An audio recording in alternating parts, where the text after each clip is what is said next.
Hi guys, ayan. Magkakatay tayo ng manok. Samahan niyo ako guys.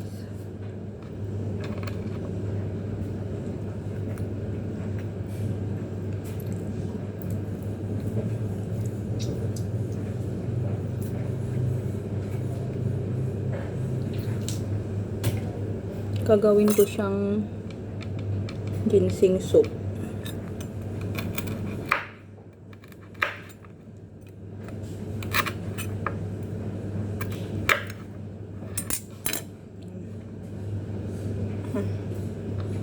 Yung leeg saka yung paa lalagay ko pa sa soup para malasa.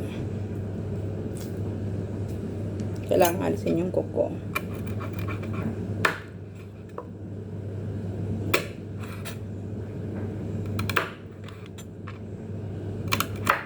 Ayan, guys.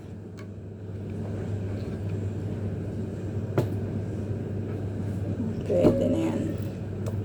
Yun naman, babalatan ko yung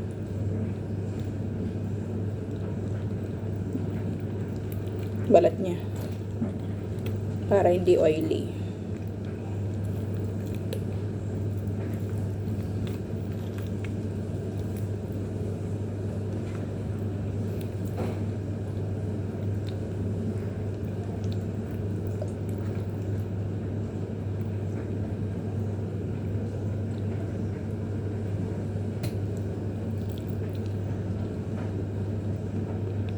Nasin ko muna yung laman loob niya, guys.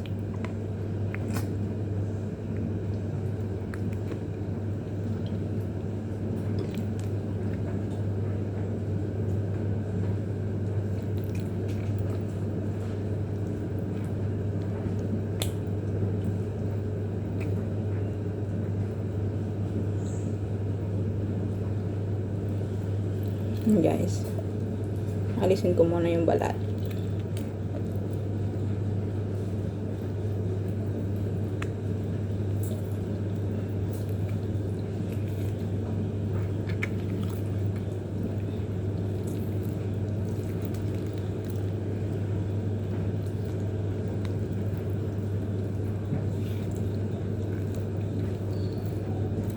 Medyo mahirap siyang alisin guys kasi madulas yung ano niya, balat niya.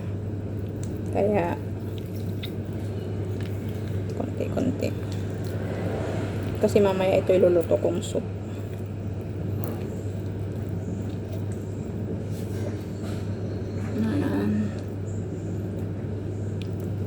Talagang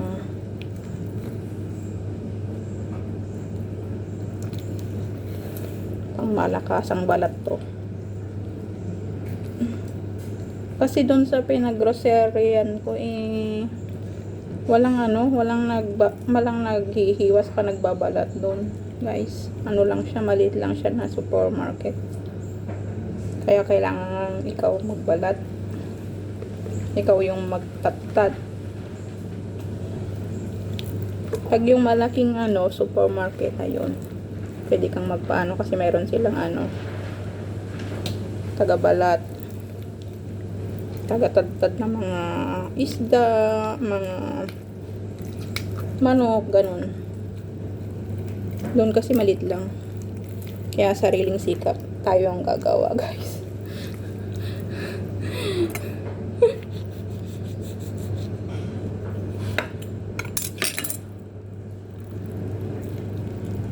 So, kailangan ng pangmalakas ang pagbabalat.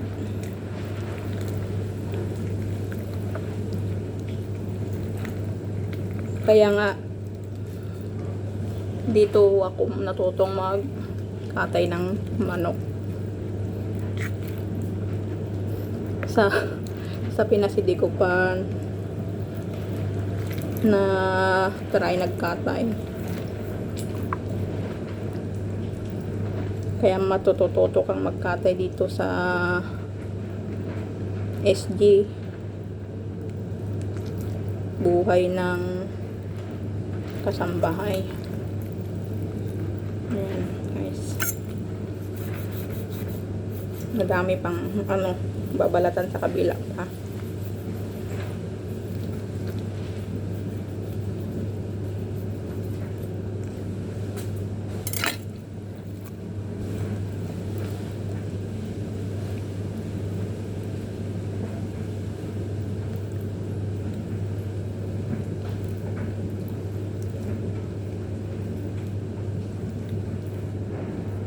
Kasi pag hindi mo tinanggal yung balat kasi gagawin mong soup, masyado siyang oily guys. Kaya kailangan alisin yung balat niya.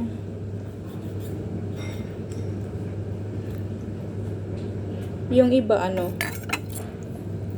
nagprepare sila, nilalagay nila sa may ref, tapos inaalis ng lumamig na yon, lalagyan ng yelo, ayun, kasama yung oil. Pero kasi ito on the spot na na inumin na mamaya. Saka wala kasing ganong space doon sa ref namin.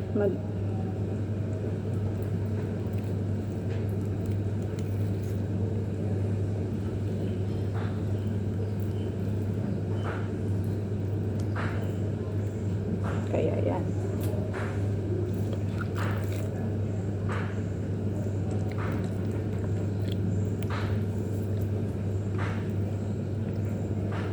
Talagang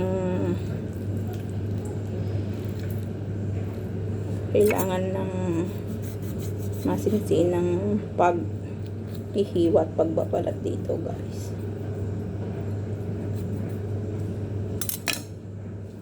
Kita nyo yun guys, oh. Nabalatan ko na. Wala na siyang balat dito.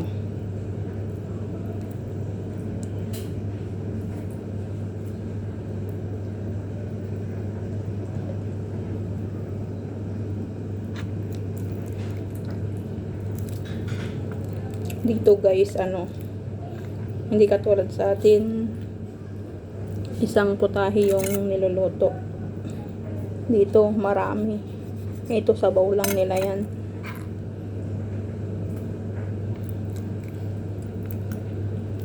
Sabaw lang nila yan. Iba pa yung nila, pagkain nila. Yung lulutuin mo, iba yung karne, iba yung gulay nila guys. Kaya mapapalaban ka sa lutuan dito.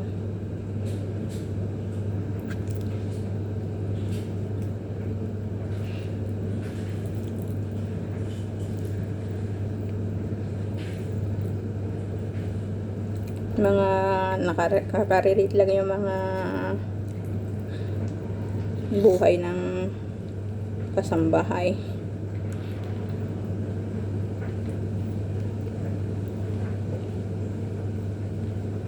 Dito kasi sa abroad, kailangan mong matutunang mga gawaing bahay ba. Kailangan maging flexible ka.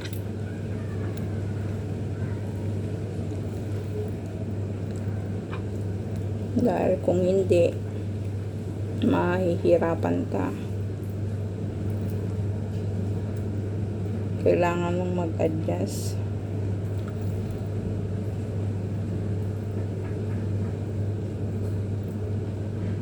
Kaya yung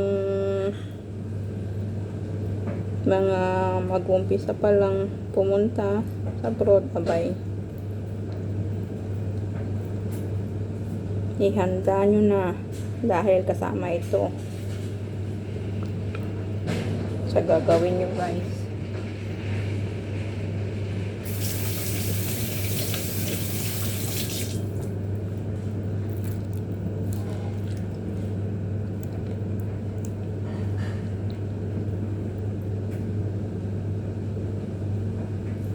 Yan, malapit ko nang matapos mabalatan guys.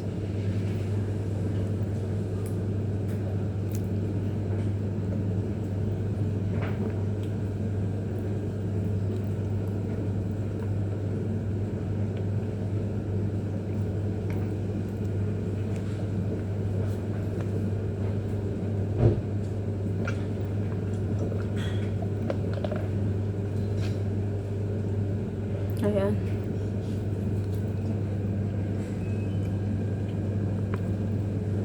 Inalis ko muna yung laman loob niya para malinis siya. Ito hindi na yung pakpak, hindi mababalatan yan. Lilinisan ko na lang.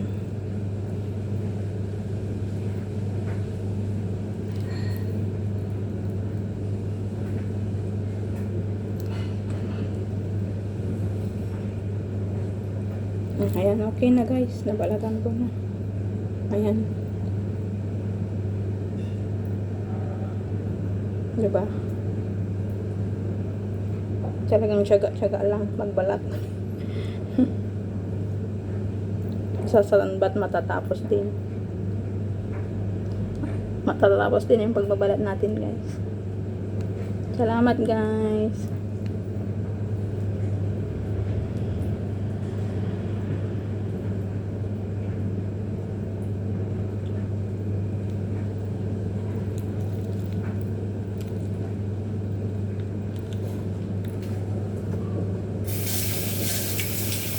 Ayan. Pwede na siya. Nabalatan ko na.